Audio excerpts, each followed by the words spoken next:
A morte e o divórcio não são as únicas perdas devastadoras que todas as pessoas enfrentam cedo ou tarde. Romper relacionamentos duradouros, desistir de uma carreira importante, também é muito traumático.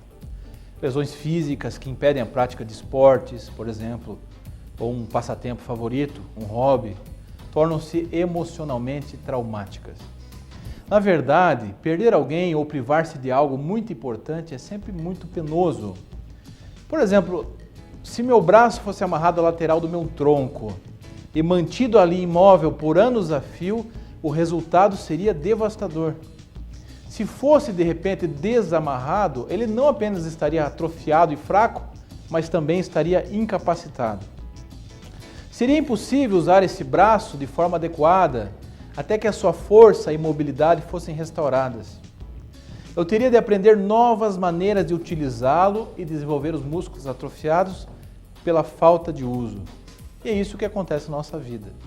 Aliás, deixa eu dizer, o começo desse programa é baseado num livro de Joyce Meyer.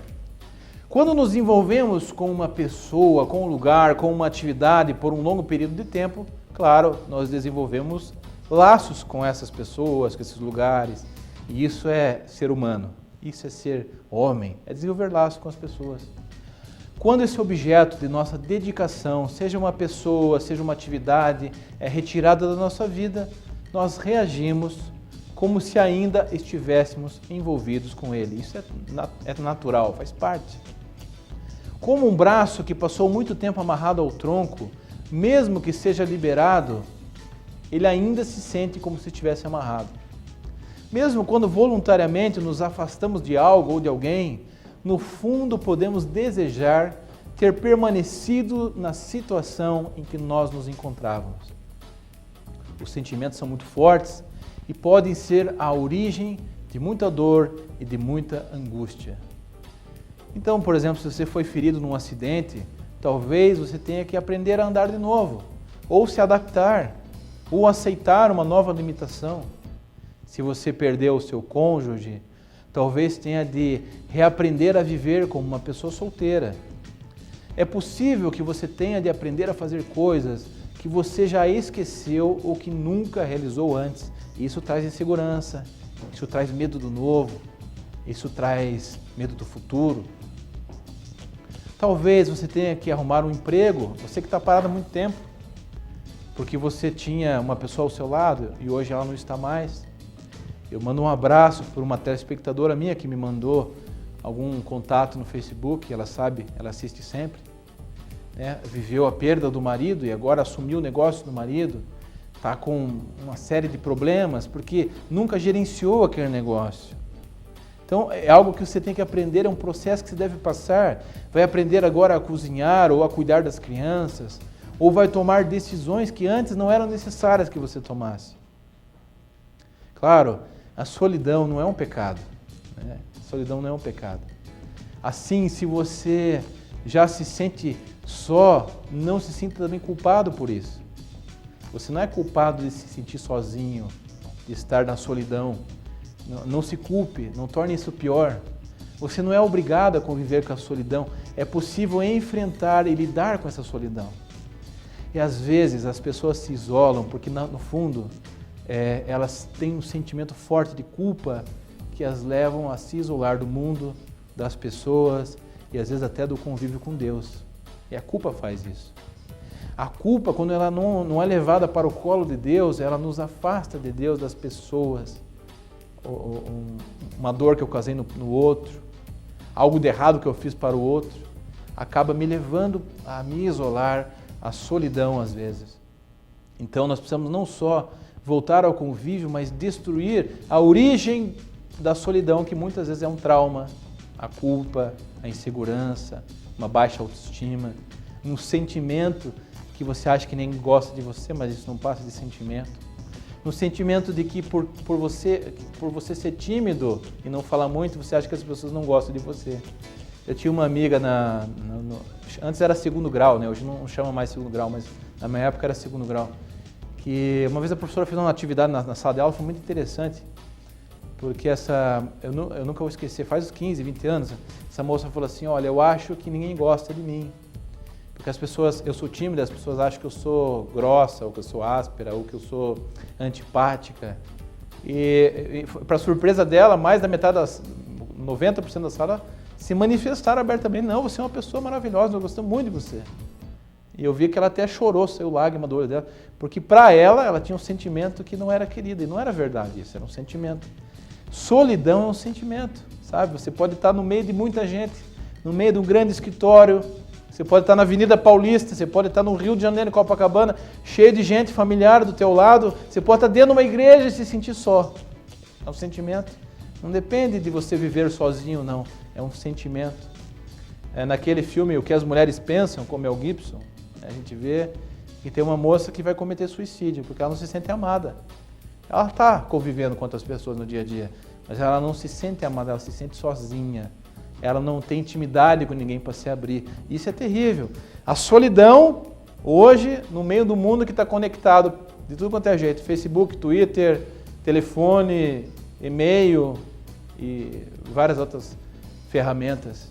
Pessoas que estão cercadas de muita gente, mas que vivem só.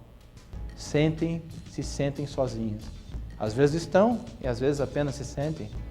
E a gente vê quantas pessoas, suicídio no Japão, pessoas que estão trabalhando, produzindo, mas não estão se conectando. Estão só produzindo. Estão preocupadas em ter resultado, em se relacionar, em criar laços. E são os laços que dão sentido à nossa vida. A solidão pode ser causada por crise e também por um trauma. Muitas vezes a origem da solidão é um trauma ou uma crise resultante da morte de pessoas queridas, às vezes o cônjuge, o filho, pais, amigos íntimos ou parentes. Que triste a gente ver uma pessoa que perde um filho com um acidente de moto, por exemplo. E a dor que isso causa, o vazio que isso causa. Aquela pessoa estava lá e depois não está mais, você sente ainda o cheiro da pessoa, você lembra ainda da pessoa, você não teve oportunidade de conversar com aquela pessoa e aquele vazio já está do seu lado, né? E como isso machuca. Nessas situações, você vai passar, lógico, por um período de dor, senão você não é humano. Se você amou, você sente dor. Se você não sente dor, você não é um ser humano. Se você não sente saudade, você não é um ser humano. Você não criou laço. Se você não sentiu... se você não teve um laço, se você não sentiu dor, é sinal que você não amou. Mas essa dor, ela não pode permanecer pelo resto da vida. Esse luto não pode e não deve permanecer pelo resto da vida. Por quê? Porque nós temos outras pessoas para cuidar. Porque para nós que cremos, isso não é definitivo. Esse afastamento não é definitivo, causado pela morte. Então, embora a dor pela perda seja, claro, necessária, esse luto seja necessário e até saudável, se você não viver bem o luto, se você não se entregar no luto, isso não vai fazer bem para a sua vida. É preciso ter muito cuidado para não cair no desespero, para não perder a esperança e para você não descuidar das pessoas que ainda estão aqui ao seu redor. Solidão significa aquele que vive sem companhia, a pessoa afastada de convivência, que vive longe ou num lugar despovoado. A solidão pode se manifestar como uma dor interior, como um vazio emocional, como uma busca profunda por afeto. Seus efeitos incluem o sentimento de vazio, de se sentir inútil, de falta de objetivo e, finalmente, de depressão, porque ninguém nasceu para estar sozinho. Há uma grande diferença entre estar só e entre estar sozinho, entre solidão e viver sozinho. Tem pessoas que vivem sozinhas e não são solitárias. E tem pessoas que vivem num grupo muito grande e se sentem solitárias. Só significa independente, estar consigo mesmo, desacompanhado, e às vezes é muito saudável para a tua vida. Você tem um momento que você fique só, é ótimo. Agora, solitário significa isolado, abandonado, abatido pela falta de companhia. Isso é péssimo. É por isso que às vezes você pode estar só, mas sem se sentir solitário e sem se sentir abandonado. Já já nós vamos falar de um pouquinho mais de solidão. Esse sentimento que infelizmente está no coração de milhões de pessoas no Brasil e fora do Brasil. E como a gente pode combater um pouquinho isso, como a gente pode sarar disso, claro, procurando ajuda profissional, sem dúvida alguma, mas qual é o nosso papel nisso? Até já! Algumas frases sobre esse tema, sobre solidão. Aristóteles, filósofo, ele diz, já antes de Cristo, quem encontra prazer na solidão, ou é uma fera selvagem, ou é Deus. É claro que isso não é muito verdade também, porque Deus é trino, né? Deus é comunidade. Mas, então, solidão não faz bem para ninguém. Solidão, um lugar bom de visitar uma vez ou outra, mas ruim de adotar como morada. Então, às vezes, você precisa ficar sozinho, é saudável, mas não continuamente. É que nem dieta. Bom fazer, mas não demais, faz mal para a saúde. Josh Billings. Quando somos abandonados pelo mundo, a solidão é superável. Mas quando somos abandonados por nós mesmos, a solidão é quase incurável. Augusto Cury. Então, pior que ser abandonado pelos outros é quando você se abandona. Quando você começa a ter autopiedade, comiseração por si mesmo. Então, essa é a pior solidão, é a solidão consentida por quem sente. Então, não consinta, não se acostume com a solidão. Combata a solidão. Nietzsche, né, que falou muitas coisas aproveitáveis e outras, no meu ponto de vista, não, mas ele tem uma frase bacana sobre solidão. Ele diz assim, minha solidão não tem nada a ver com a presença ou com a ausência de pessoas. Detesto quem me rouba a solidão, sem em troca me oferecer verdadeiramente companhia. Então, legal.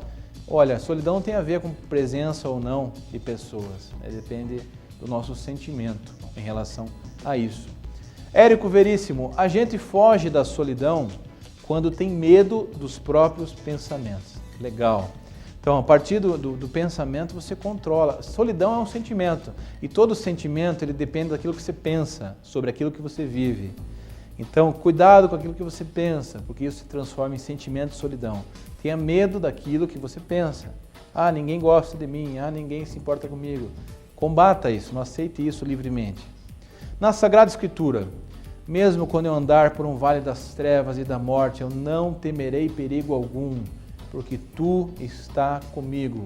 A tua vara e o teu cajado me protegem. O famoso Salmo 23. Então, a crença, a fé de que Deus está conosco nos expulsa a solidão do nosso coração. Aliás, o único momento que Jesus se sentiu só foi o momento da cruz, onde ele fala, meu Deus, por que me abandonaste? Aquele sentimento de Jesus ter sido abandonado pelo seu Pai, né? Que ele chama de Deus propositadamente, meu Deus, por que me abandonaste? Um pai não abandona, ele chama de Deus. Foi porque Deus, pensando na humanidade, né, e Jesus pensando na humanidade, tomou sobre si o sacrifício de cruz. Então, até na solidão, Jesus pode nos entender, Deus não entende, porque ele mesmo sentiu solidão. Foi abandonado pelos amigos. Então, uma maneira de você vencer a solidão, orando a Deus, pedindo que Deus te tire esse sentimento do coração. Salmo 40, 17. Quanto a mim, sou pobre e necessitado, mas o Senhor se preocupa comigo. Tu és, Senhor, o meu socorro, o meu libertador. Meu Deus, não demore. Isaías 41, 10. Por isso não tema, eu estou com você. Não tenha medo, eu sou o teu Deus. Eu o fortalecerei, eu o ajudarei. Eu o segurarei com a minha mão direita vitoriosa. Mateus 28, de 18 a 20. Então Jesus aproximou-se deles, dos discípulos, e disse, eu estarei sempre com vocês até o final dos tempos. Então, o conforto de Jesus, olha, eu vou ser crucificado, eu vou me entregar, mas eu estarei com vocês, tenho essa certeza, esta fé expulsa todo medo, todo sentimento de solidão. Deus está comigo, não lá no céu, não inassistível longe, Deus está comigo, Deus está ao nosso redor, Deus está próximo, precisamos conversar com Ele. Hebreus 13:5, conservem-se livres do amor ao dinheiro e contentem-se com aquilo que vocês têm, porque Deus mesmo disse, nunca o deixarei, nunca o abandonarei. Então, a solidão, ela depende também de como você vê o mundo, depende também da sua fé. A fé é a certeza a respeito daquilo que não se vê. Nós podemos, das coisas que não se veem, mas também daquilo que não se vê, do mundo sobrenatural, espiritual. A fé é a certeza daquilo que não se vê. E pela certeza eu sei que eu posso estar morando solitário, mas eu não estou sozinho, porque Deus está conosco. Até o próximo bloco, falando hoje de solidão. Até já. E nesse último bloco, um grande abraço, um grande beijo para a jornalista Alexandra Carla de Souza Godri, minha esposa, que roteirizou esse último bloco. Obrigado, Carla, um abraço para você em público. Case comigo. Soluções para vencer a solidão. Primeiro, expanda-se. Vença o medo de comunicar-se com as outras pessoas. Então, o medo é um sentimento, ele precisa ser desafiado. Trace pequenas metas para puxar conversa com outras pessoas. Vá tentando até que você se sinta mais à vontade para conversar com um desconhecido. Então, é uma boa oportunidade, é um comentário lá na fila da panificadora, ou no trânsito, ou na fila do mercado. Vai treinando, então, conversar com as outras pessoas. É um treinamento também. Você precisa treinar. Se expandir, isso é treinar. Segunda coisa, busque um grupo para ser voluntário. Então, voluntariado ajuda muito a vencer a solidão. Por quê? Porque a gente passa a se preocupar com o outro. A gente para de viver um pouco sozinho, isolado, pensando nos nossos problemas e começa a pensar no problema dos outros. Voluntário para visitar doentes, para visitar idosos, em pastorais da igreja, voluntário em escolas, nas ONGs, associações. Tem voluntariado para tudo que você possa imaginar. Então sempre a gente vai achar alguma coisa que a gente goste, para que a gente pare então de pensar em nós mesmos. A segunda vantagem é você ocupa a sua cabeça e não tem tempo para deixar a cabeça vazia. Santo Agostinho disse: cabeça vazia é oficina do demônio, que virou um provérbio popular, né? É de Santo Agostinho. Cabeça parada é oficina do diabo. O demônio vai colocar, o inimigo vai colocar coisa na cabeça e sinta sozinho para que te leve à depressão, te leve ao afastamento, ao isolamento e às vezes até ao suicídio. Então, por gente, se esforce em procurar servir as outras pessoas. Então, solidão que tanta gente vive, que tanta gente passa, é possível vencer esse sentimento. Lembre que solidão é um sentimento, não é um fato. Não é um fato, geralmente, é um sentimento. É uma maneira que a gente pensa sobre algo. Então, por favor, combata esse sentimento. Sempre que acontecer alguma coisa, você pode contextualizar, pensar diferente sobre ela. Por exemplo, pode pensar, ou ninguém gosta de mim e por isso não vem me visitar, ou você pode pensar que vai ser saudável para você, as pessoas estão ocupadas demais, por isso elas não vêm me visitar. Isso vai fazer toda a diferença no teu sentimento. Terceira coisa, se inscreva num curso, isso é muito bom. Então, um curso, se você às vezes, serviço voluntário não é a tua praia, faça um curso daquilo que você gosta, de música, de artes, costura, marcenaria, uma academia, uma arte marcial, alguma coisa, para que você tenha contato com as pessoas e ocupe o seu tempo também, isso é muito importante. Agora, mas eu não tenho dinheiro, tem muita coisa gratuita, sabe? Tem muita coisa que você pode fazer gratuita na rua, caminhada, tem muita coisa gratuita. Tem muitas igrejas, instituições ONGs que possibilitam coisas muito baratas ou gratuitas para se fazer. Quarta dica é, faça parte de um grupo com algum interesse comum. Então na internet isso possibilita você achar pessoas que têm o mesmo gosto de você, por filme, ou por música, ou por hobby, ou por arte, ou por música. Então faça parte de um grupo em comum, um grupo de terceira idade, grupo de jovens, grupo de mães, e você vai encontrar pessoas com desejos e gostos parecidos com o seu gosto. Quinta dica, tente ser mais otimista e tente ser mais alegre. Porque, em geral, as pessoas não gostam de estar com pessoas pessimistas ou que reclamam o tempo todo. Então, se tem alguma coisa que é culpa, às vezes, das pessoas que se isolam ou se sentem sozinhas, é que, às vezes, elas reclamam demais e são pessimistas demais. E elas acham que as pessoas são tipo pinico ou lixeiro, que podem descarregar tudo na pessoa. E, às vezes, a pessoa não aguenta. Não que você não possa compartilhar, entende? E normalmente a pessoa que está num grau de depressão, normalmente ela tem pensamento negativo mesmo. O pensamento negativo levou ela à depressão. E aí entra numa espiral, porque tem depressão, fala coisas negativas. Porque fala coisas negativas, entra mais em depressão. Então esse ciclo vicioso precisa ser quebrado.